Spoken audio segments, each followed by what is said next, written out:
Queridos irmãos, que a paz de nosso Senhor Jesus Cristo seja sobre a tua vida. Queridos, amados, continuando ao nosso vídeo resposta à pergunta dos irmãos, a pergunta que você se faz, que você faz entre a família, entre os amigos, que você comenta, que você tem feito à minha esposa, a pergunta sobre o irmão Joel Dilton. O porquê que o irmão Joel Dilton nunca foi visto ter uma oportunidade na igreja de Vila Brasilândia 1, aonde ele congrega, nessa gestão que aí foi deixado há mais de 11 anos. Esta é a pergunta de muitos irmãos. Esta é a indagação que muitos irmãos têm feito na igreja. Têm se perguntado por quê? Qual a razão, qual o motivo que o pastor não usa o irmão Joel Dilton para nada, em nada, nesta igreja? Nem mesmo o nome dele é citado. Nem mesmo o nome da esposa dele é citado. A esposa dele viajou no dia 23 de dezembro de 2015, tendo pedido carta de recomendação no culto do dia 20. Ela viajou no dia 23 e até este primeiro domingo de janeiro de 2016, no culto, não foi feito menção da esposa do irmão Joel Dilton e da sua filha, que viajaram para Pernambuco. Por quê? O que há entre o pastor e o irmão Joel Dilton, que nem mesmo a sua família se é lembrada quando viaja? Ouvimos citar o nome de vários irmãos que viajaram neste mês de dezembro, e no domingo do dia 27, esses irmãos foram citados na igreja como irmãos que estavam viajando. Mas a esposa do irmão Joel Dilton e a filha do irmão Joel Dilton não foram lembradas nem citadas. Por quê? O que há? Que sentimento é esse entre o pastor e entre a ovelha? O que há de tal forma, de tal maneira, que nem mesmo o nome dele e da sua família se é citado na igreja de Vila Brasilândia 1? Eu vou te dar mais uma razão, mais um motivo, o do porquê. E eu vou te dar a resposta relatando esse fato, esse erro grave. Um dos erros graves que se cometeu em nossa igreja. No aniversário do co-pastor dessa igreja, quando o pastor estava o presenteando e dando aquelas palavras massageadoras, pois hoje na nossa igreja funciona assim. Aquilo que antes era só para o pastor, que dizia ser um ato de honraria ao pastor da igreja, o que eu nunca concordei, porque honra para mim não é dar presente, honra para mim não é todo ano do seu aniversário te dar um presente. Honra para mim é você obedecer ao pastor, amar o pastor é obedecer ao pastor, isso sim. Mas lastimavelmente, essa prática vergonhosa está em toda a nossa igreja. Mas aquilo que se estendia apenas ao pastor, passou a estender-se também à mulher do pastor, passou a estender-se também ao co-pastor e passou a estender-se também à esposa do co-pastor. Então, anualmente tem que se lembrar do pastor, da esposa do pastor, do co-pastor e da esposa do co-pastor. Se comemora esses 4 aniversários durante o ano. Aí se mobiliza a igreja, tira oferta à parte de alguns irmãos selecionados para contribuir com determinado valor estipulado, que eu acho isso até uma forma coativa, onde muito se sente coagido, mas por não ficar queimado, acaba contribuindo, mesmo sem poder, sem querer contribuir. Então essa prática se comemora anualmente nas nossas igrejas. E eu não tenho isso por honra ao pastor, nem por demonstração de amor ao pastor, não. Porque esse amor que se diz demonstrar através dessa lembrança anual no dia do aniversário do pastor, é só enquanto o camarada é pastor da igreja. Quando ele deixa de ser pastor, ele mal é lembrado em nossa igreja. Então isso não é amor. Isso é algo feito apenas enquanto aquela pessoa é o pastor da igreja. Então isso não é feito pelo irmão pastor, mas pelo pastor irmão. Em primeiro lugar, aí está o pastor, o que o camarada é na igreja. E não por quem ele é, o irmão em Cristo. Se fosse amor pelo irmão pastor, esse sentimento se estenderia a todos os irmãos da igreja. O que não acontece. Cada irmão, ele é lembrado no dia do seu aniversário se ele fizer um bilhetinho e mandar lá para o altar. Se ele não fizer isso, não se lembram do aniversário dele. Mas do pastor, da mulher do pastor, do co-pastor e da esposa do co-pastor, tem que ser lembrado. E isso virou até um nepotismo. O pastor faz pelo co-pastor e o co-pastor faz pelo pastor. E o mesmo se aplica às esposas do pastor e do co-pastor. É o nepotismo no ministério, na igreja. Então isso para mim não é amor, não é demonstração de amor para com o pastor, nem tampouco para com a família do pastor. Não, não é.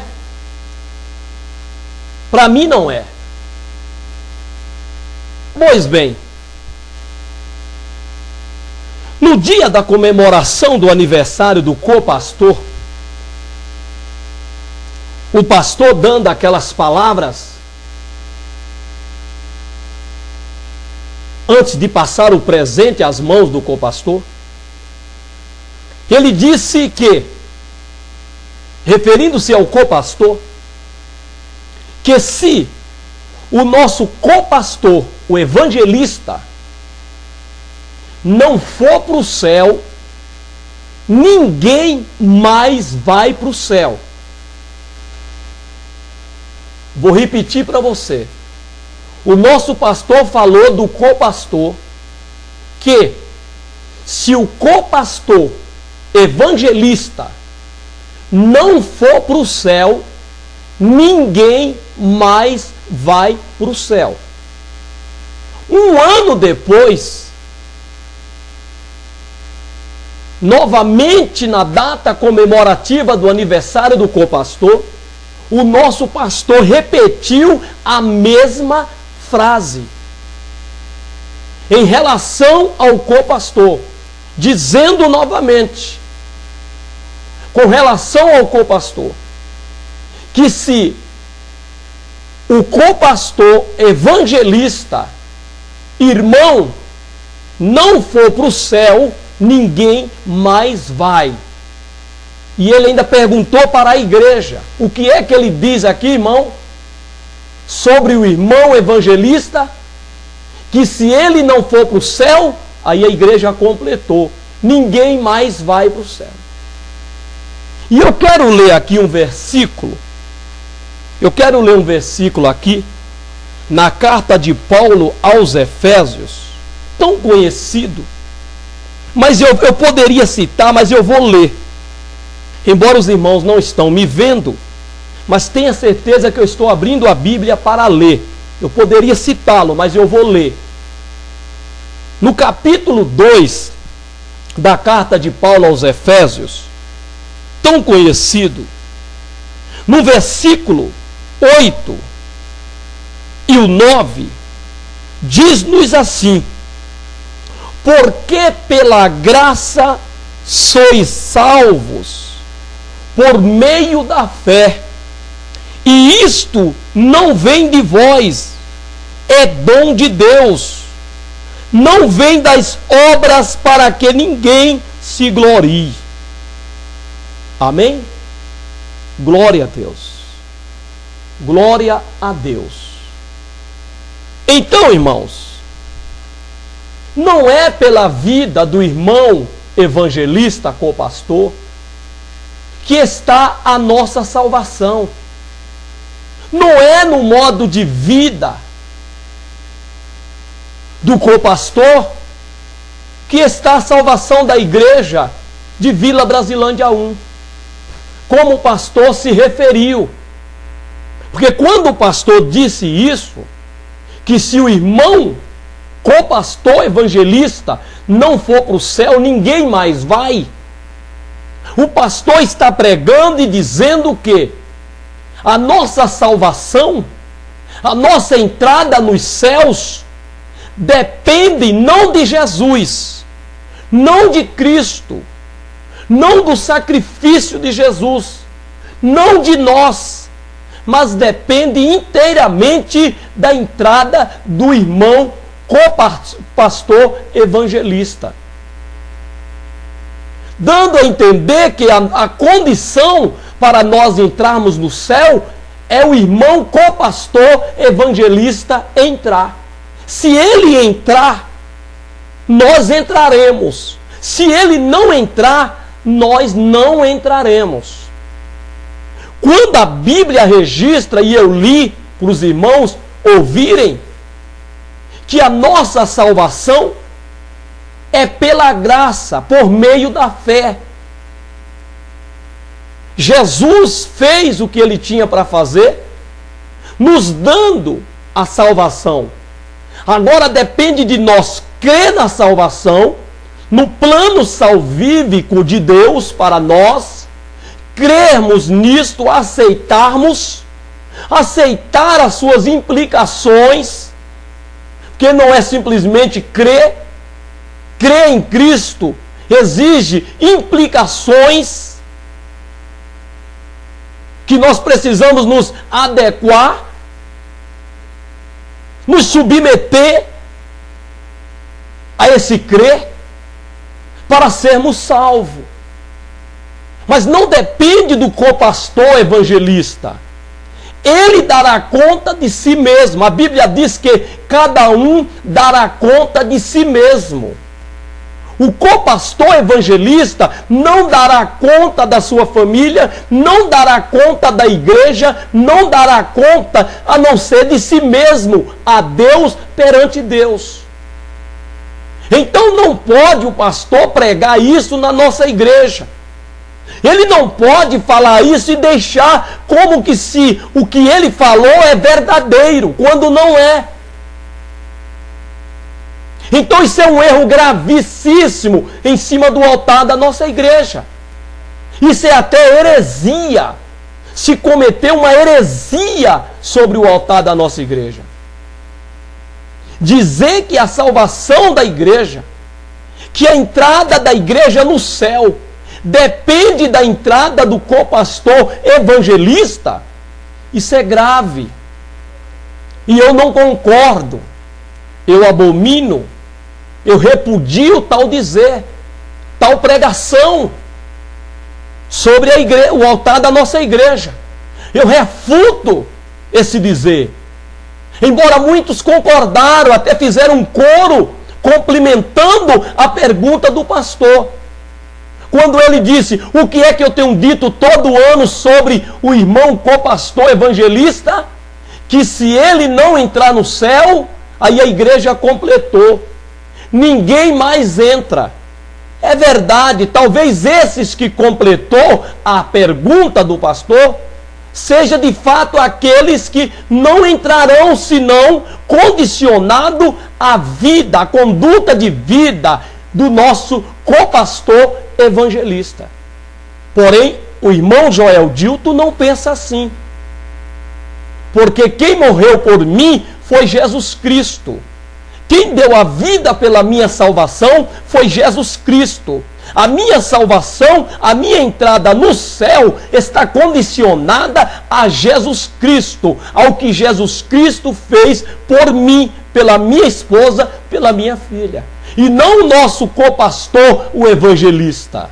Não. Jesus disse: na casa de meu pai há muitas moradas.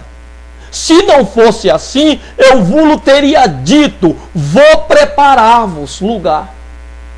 Então foi Jesus, é Ele, é por Ele que nós vamos para o céu, mediante a nossa crença e a nossa obediência aos seus requisitos estabelecidos para vivermos e para obedecermos. Mas lastimavelmente ouvimos o nosso pastor pregar isso sobre o nosso copastor.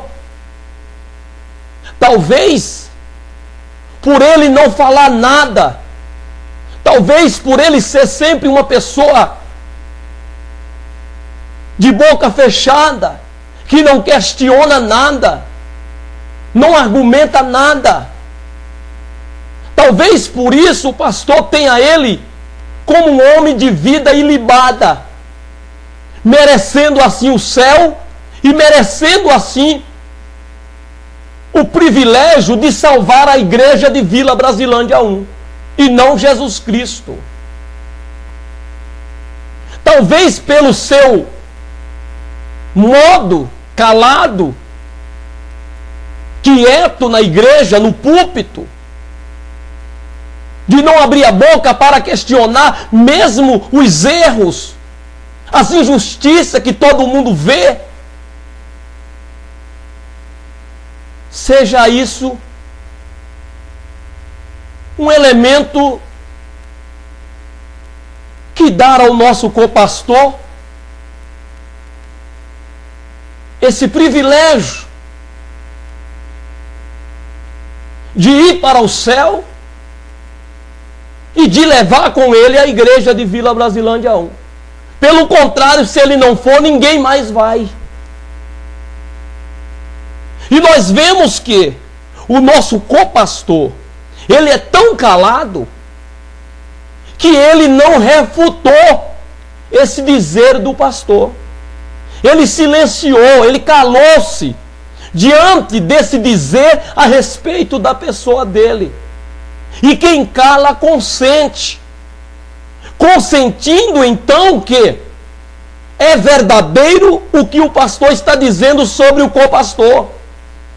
Que se ele não for para o céu, ninguém mais vai para o céu. Porque se você se cala, você consente. Mas na verdade merecia-se pegar o microfone e refutar esse dizer do pastor, dando glória no mérito de salvação a Jesus Cristo, pois foi ele quem morreu e não o nosso copastor, o evangelista. E aí ficou por isso mesmo. Isso foi falado durante 2 anos consecutivos. Falou uma vez, 1 ano depois, comemorando novamente o aniversário do copastor, falou novamente o que se falou um ano atrás, atribuindo a ele o poder de salvar a igreja de Vila Brasilândia 1, ou talvez todos os que creem em Jesus. Pois o dizer foi que ninguém mais entrará no céu se o copastor evangelista não entrar. Aí a gente comenta, refutando, não apoiando o pastor nesse dizer, antibíblico, herético. Ele toma conhecimento que nós fizemos comentários, e nós então somos um dos taxados que não vai entrar no céu por isso. Porque nós temos que dizer amém para o pastor, mesmo quando este erra. Porque parece que pastor e a família do pastor está acima da igreja, está acima da palavra. De maneira que quando eles cometem qualquer erro, ou anda cometendo qualquer erro, não se deve comentar. Se a mulher do pastor pinta os cabelos, não se deve comentar, não se deve falar. Enquanto eles não faziam isso, mas alguns dentro da igreja faziam, se subia no altar e pregava. Aí todo mundo dava glória a Deus e aleluia. Mas quando a mulher do pastor passa a praticar tais práticas, se dando a esta prática vaidosa e mundana, não se pode mais pregar isso sobre o altar. E você pode ver que não se prega. Não se prega. Eu lembro muito bem que quando a esposa do pastor não fazia isso, se ouvia subir irmãs e irmãos lá e pregava. O próprio pastor, como eu disse, ele pregava, condenando as pinturas, como sendo práticas de Jezabel, mundana. Mas quando a sua esposa aparece com os cabelos pretinhos, parecendo o cabelo de índio, aí já não pode mais pregar. Quem pregar está queimado, vai ser atacado. Se você pregar, você vai ser taxado de você não pode pecar nisso, mas você peca em outras coisas. Querendo dizer que a nossa condição de pecar tem que fazer com que nós fechemos os olhos quando vemos que alguém está cometendo qualquer prática vaidosa, pecaminosa, que antes se condenava e que hoje, por a maioria praticar, cometer dentro da igreja, não se condena mais. Porque hoje nas nossas igrejas evangélicas, entre os crentes, funciona dessa maneira. Se aquela prática condenável pela palavra de Deus, condenável pela Bíblia, estiver sendo praticado por uma minoria, aí é pecado. Mas quando aquela minoria passa a ser a maioria a praticar, e uma minoria não pratica, aí aquilo que era condenável, que era pecado, deixa de ser pecado. E aí se faz silêncio e não se prega mais contra aquilo, condenando aquela prática. É lamentável, irmão, mas é isso que tem acontecido e está acontecendo nas nossas igrejas. É isso, você sabe que eu estou falando aqui a verdade. Pecado deixa de ser pecado na nossa igreja quando passa a ser praticado pela maioria na igreja. Enquanto for a minoria, é pecado. Mas quando passa a maioria a praticar e a minoria não pratica, aí deixa de ser pecado. Aí aquela minoria que for pregar contra, eles vão ser crucificados. Quando der oportunidade para alguém que pratica tal prática, ele vai pregar contra você que condena tais práticas. É assim que tem acontecido em nossa igreja. É isso, é só você observar o que eu estou dizendo aqui. A realidade é essa, está difícil. Está muito difícil, irmão. Você não pode subir no altar e pregar contra aquilo que você sabe que o pastor, que a família dele, algum membro da família pratica. Você não pode. Você tem que subir no altar e olhar e ver. Porque senão você está queimado, irmão. O pastor, ele aceita que você pregue contra as práticas mundanas e vaidosas de qualquer irmão na igreja. Menos de algum membro da família dele. Ele não aceita. Parece que a família dele está acima da palavra de Deus. De tal maneira que se você pregar, você não pregará mais. Você não terá mais a oportunidade. E se você orar, passar a orar, falando com Deus e repreendendo essas práticas, você será atacado de sobre o altar. Eles ficam de joelho observando a tua oração e depois eles premeditam o que falar para combater a tua oração. Para te combater, porque você estava orando, falando contra práticas mundanas, vaidosas, que a família do pastor muitas vezes está inclusa na prática das mesmas. Está difícil, irmão. Como está difícil ser crente hoje. Você tem que fechar os olhos. Você tem que fingir que está tudo bem. Se você quiser a amizade do pastor, a amizade da família do pastor, você tem que agir desta maneira, dessa forma. Está difícil, irmão. Está difícil ser crente nas nossas igrejas. Você não prega, você também não pode orar refutando o pecado. Você não pode orar falando com Deus sobre práticas vaidosas, pecaminosas que se praticam dentro das nossas igrejas. Você não pode. Você não pode. Porque você vai ser atacado de sobre o altar. Quem subir lá e tiver alguém na família que pratica tal prática, contra as quais você ora a Deus, repudiando, você vai ser atacado. Em vez de atacar o pecado juntamente com você, vai atacar você. Dizendo dessa maneira que eu te falei. Que você, irmão, não peca de um jeito, mas você peca de outro. Que não há quem não peque, irmão.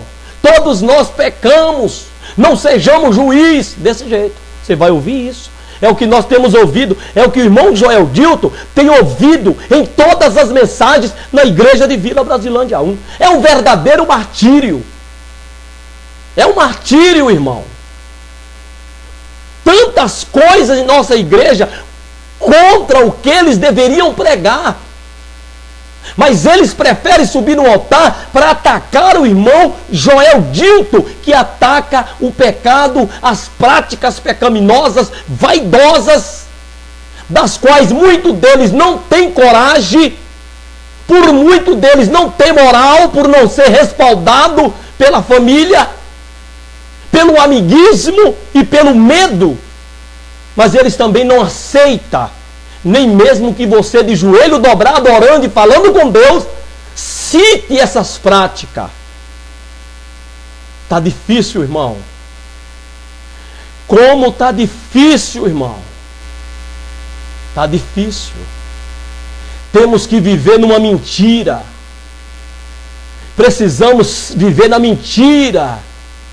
Em um quadro que tudo está bem na nossa igreja. E não está.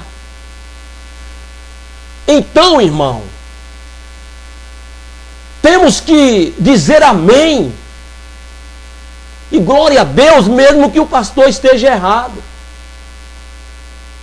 Mas o irmão Joel Dilton, ele não faz isso, irmão. Não, irmão. Eu não concordo com esse dizer de que se o nosso irmão, copastor evangelista, não for para o céu, ninguém mais vai. Eu não concordo. Eu não concordo. Eu perco a oportunidade de um dia ser amigo do pastor, coisa que eu sei que eu nunca serei, e ele nunca será meu amigo. E nisso, eu não terei oportunidades na igreja. Eu não exercerei cargos, funções na igreja. E jamais chegarei ao ministério por esse pastor, por essa liderança.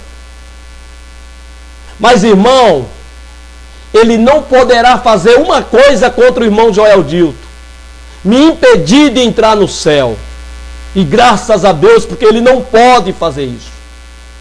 Ele pode privar o irmão Joel Dilton de ter oportunidades, de exercer cargos, funções dentro da igreja, embora eu nunca almejei isso. Ele pode impedir o irmão Joel Dilton de ir ao ministério, coisa também que eu nunca desejei. Esse ministério de hoje não. Mas ele não pode me impedir de entrar no céu. Essa entrada no céu não depende também do nosso copastor evangelista. Não depende de ele entrar para que eu tenha que entrar. Não. Eu entrarei em nome de Jesus, se eu assim obedecer a palavra do meu Jesus Cristo. Se eu me der ao meu Jesus Cristo, aí eu entrarei no céu. Não pelo nosso copastor evangelista, não pelo modo de viver que segundo o pastor é ilibado, de tal maneira, de tal forma que o pastor já o coloca como a pessoa que, se não ele entrar no céu, ninguém mais entrará.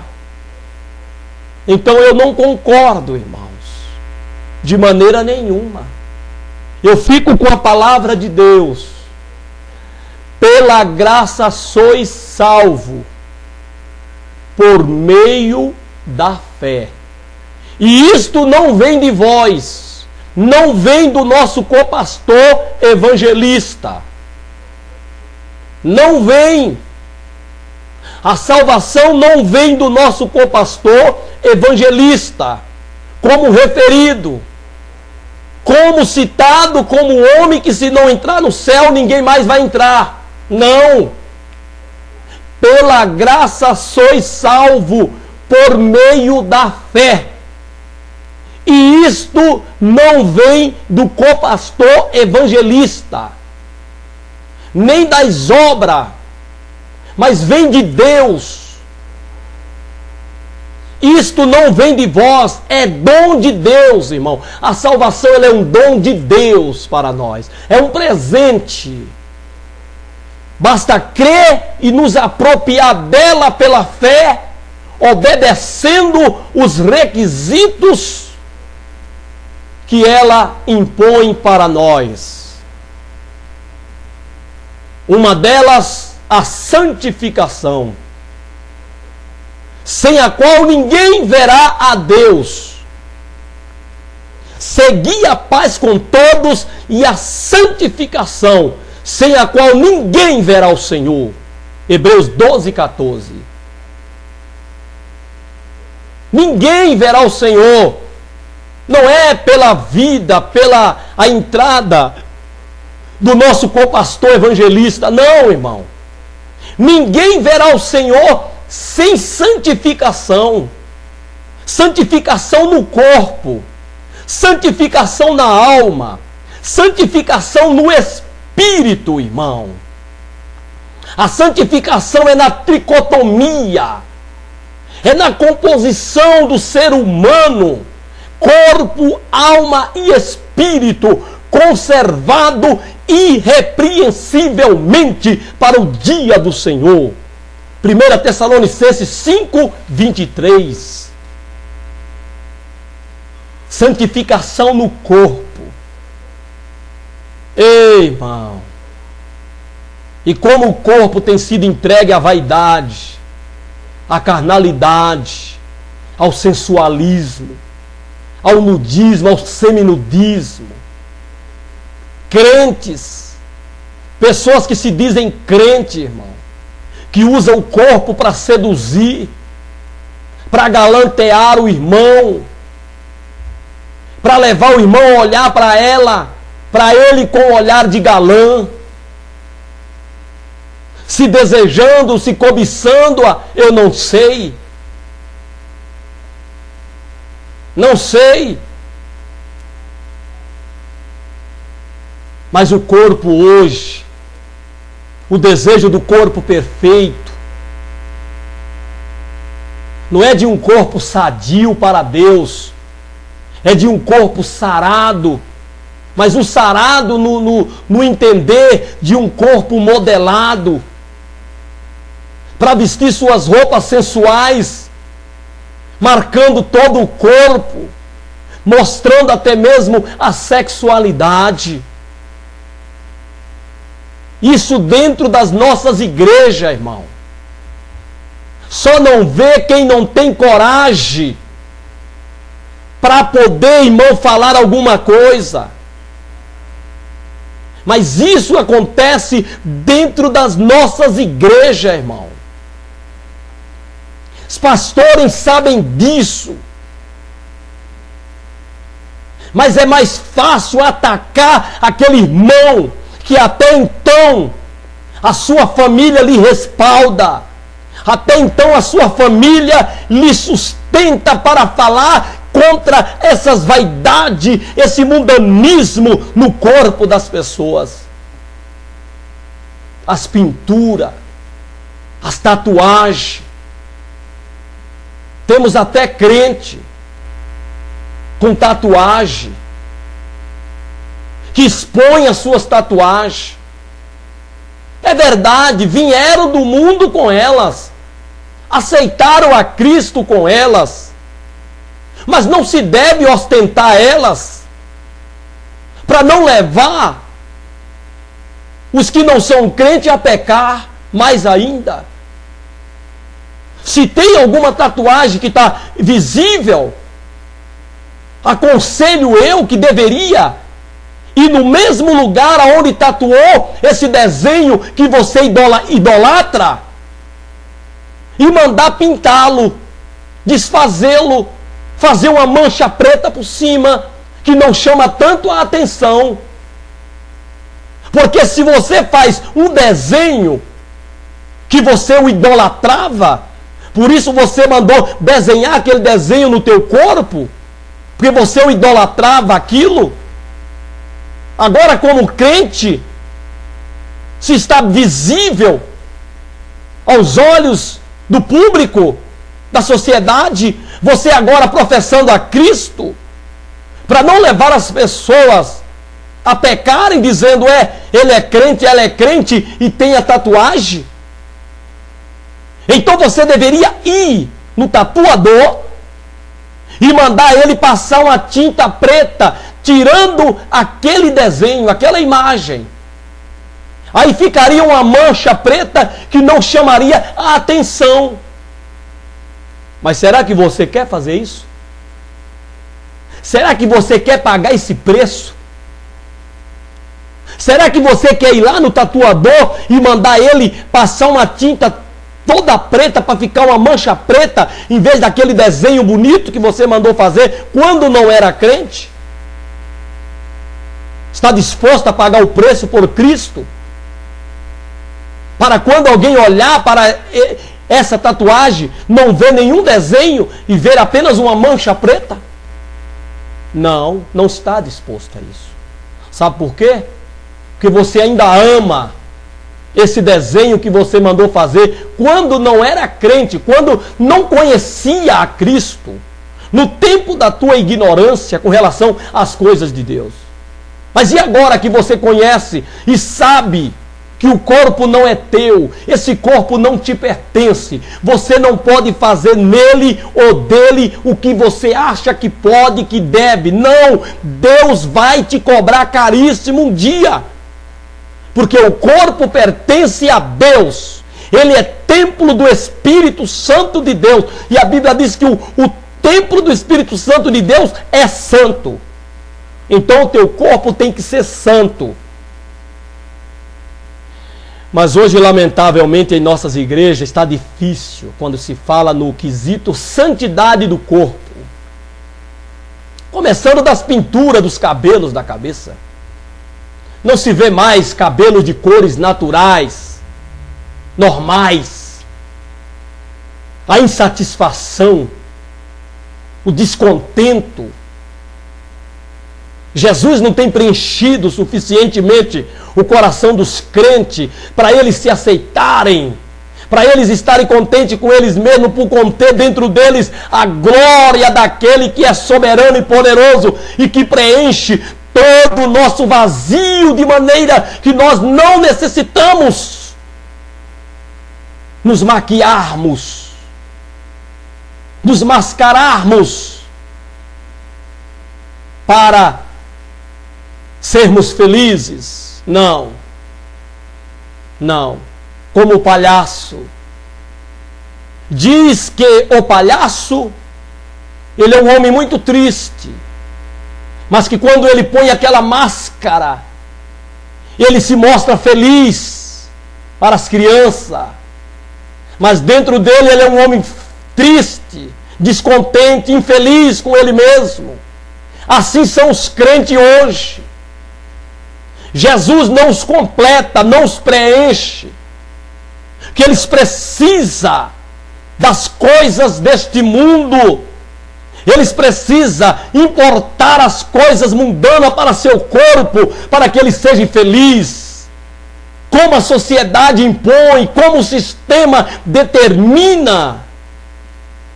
Mas eles não fazem como a Bíblia determina. Que o corpo é do Senhor e para o Senhor. Que o corpo não é nosso, mas pertence ao Senhor. Mas ele hoje é usado, levado como um instrumento de vaidade, de sensualidade. Essas roupinhas colando, pegada no corpo, que marca todo o corpo, modela o corpo. Ô irmão, será que o irmão Joel Dilton está falando demais, irmão? Era isso que se pregava, era isso que levava os crentes, irmão, a reconhecer as suas misérias e cair aos pés de Jesus, chorando, convertido, de maneira a mudar de vida. E não hoje, convencidos, mas não convertidos. Convertidos, mas não com mudanças de vida. Diz que foram convencidos, mas nunca se converteram, nunca mudaram de vida. No nosso batismos, aconselham as pessoas a serem batizadas, a não usar aquelas coisas que elas ainda não se libertaram no dia do batismo. Mas depois do batismo, elas continuam a usar. E traz o número dizendo que hoje foi tantos mil de pessoas salva. Salva do quê, irmão? De quem? Para quem? Se as pessoas são batizadas vivas, estão sepultando as pessoas vivas, irmão, no nosso batismo. Pessoas que lá na fila, auxiliando os candidatos ao batismo, tudo de calça, de brinco, irmão. Pessoas que nunca se libertaram das coisas deste mundo. E são batizadas apenas para fazer número na igreja, para inchar a igreja. Pessoas sem mudança de vida. Pessoas que instruem os candidatos ao batismo, mas quando é na rua, eles estão nas mesmas condições das pessoas que vão ser batizadas. Sem nenhuma mudança de vida. Ô irmão, pelo amor de Deus, o que é que estamos falando? O que estamos falando aqui é a palavra de Deus, irmão. Ser crente é ser diferente em tudo. É fazer a diferença. de maneira que as pessoas não crentes olhem para nós e vejam que nós somos diferentes, desde as cores dos cabelos da nossa cabeça até as cores das unhas do dedo dos nossos pés, aonde Deus diz que não ficaria uma unha no Egito.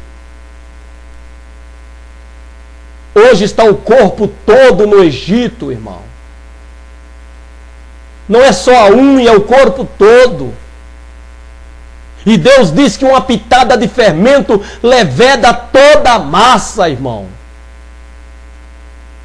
Se tem em teu corpo alguma coisinha, por mínimo que seja, que você considere que não é nada, sendo para Deus pecado, todo o teu corpo está em pecado. Jesus disse: se o teu olho for treva, todo o teu corpo está tenebroso. Ô irmão, eu não posso concordar, não aceito, refuto aqui. A salvação está em Jesus, não está no copastor evangelista. Ele vai para o céu se for por si mesmo, não levará ninguém. A tua salvação não está condicionada a do copastor evangelista, não. Por isso, irmão, eu não posso concordar, não posso aceitar. Por isso, mais uma vez, fica registrado o porquê que o irmão Joel Dilton não tem oportunidade. Por que ele nunca pregou, nunca teve uma oportunidade para nada? É porque ele prefere ficar com a verdade, folgando não com a injustiça, mas folgo com a verdade, irmão. E a verdade é que pela graça sois salvos por meio da fé. E isto não vem de vós, não vem do nosso evangelista, o copastor, mas é dom de Deus. Não vem das obras, para que ninguém se glorie. Oh, irmãos, se o nosso copastor evangelista não for para o céu, ninguém mais vai. Não, isso não é verdade. Refuto o dizer do nosso pastor. Abomino tal palavras e fico com a palavra de Deus, porque ela é a verdade, e é por ela que somos consolados. Como a carta de Paulo aos Romanos, no capítulo 15, versículo 4 diz: porque tudo que dantes foi escrito, para o nosso ensino foram escritos, para que pela consolação das Escrituras tenhamos esperança. Para que pela consolação das Escrituras tenhamos esperança. É ela que nos consola. É a palavra de Deus que nos consola. É ela que nos diz que pela graça sois salvos por meio da fé. E não por meio do evangelista, o nosso copastor. Não! Não! É por Jesus. Que assim Deus em Cristo nos abençoe. Deus em Cristo nos abençoe. Em nome de Jesus. Aleluia. Em nome de Jesus. Glória a Deus.